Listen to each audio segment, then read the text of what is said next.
আজকে আমরা ফুলকপি, তারপর গাজর, মটরশুঁটি আর পনির দিয়ে সুন্দর একটা রেসিপি তৈরি করব।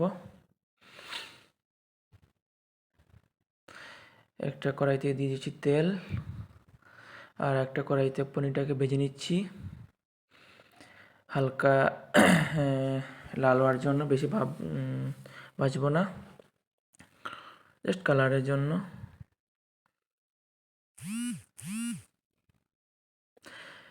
এটা হয়ে গেছে ভাজা, তারপর উঠিয়ে নিচ্ছি।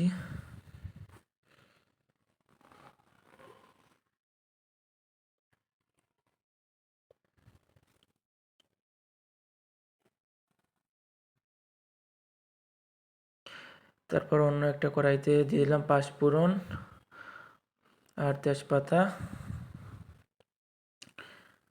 হালকা ভেজে তারপর দিয়ে দিলাম আমাদের যেগুলো ফুলকপি, গাজর, মটরশুঁটি, ওইগুলো দিয়ে হালকা ভেজে নেব।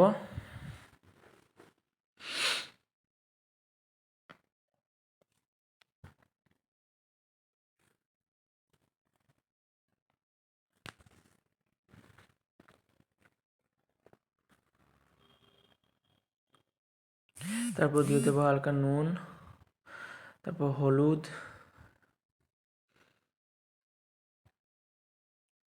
দিয়ে ভালো করে নাড়িয়ে নেব। নাড়িয়ে তারপর ঢাকা দিয়ে দিলাম। তারপর কিছুক্ষণ পর দিয়ে দেব আদা বাটা, জিরে, সামান্য ধনে,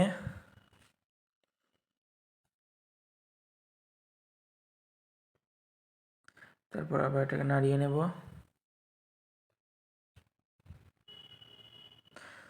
তারপর আর সামান্য কালার হওয়ার জন্য দেব কাশ্মীরি লঙ্কার গুঁড়ো।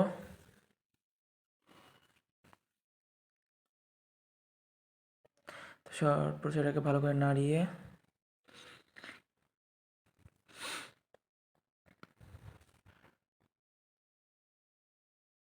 ভালো করে কষিয়ে নেব। তারপর মোটামুটি কষানো হয়ে গেছে।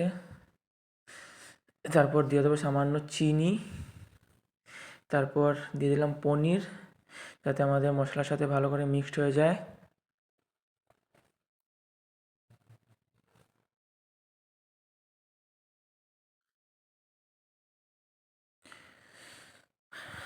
ভালো করে মিক্স করে নেব।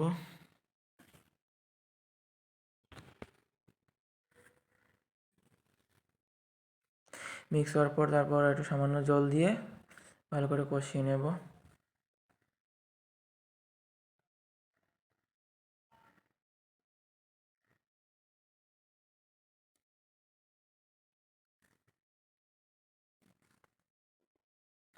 তারপর আমাদের মোটামুটি এটা কষানো হয়ে গেছে। তারপর অল্প করে গরম মশলা দিলাম।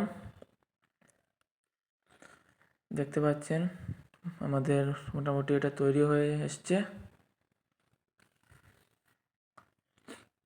ফুলকপি, মটরশুঁটি, গাজর, এগুলো দিয়ে সুন্দর একটা রেসিপি তৈরি হয়। এটা আপনারাও ঘরে বানিয়ে দেখবেন, ভালো লাগবে। তারপর আমরা দিয়ে দিলাম ধনেটা বেশ একটা সুন্দর একটা গ্রান দেবে। তো বন্ধুরা, আজকে আমাদের রেসিপি তৈরি। আপনারা বাড়িতে এটা বানিয়ে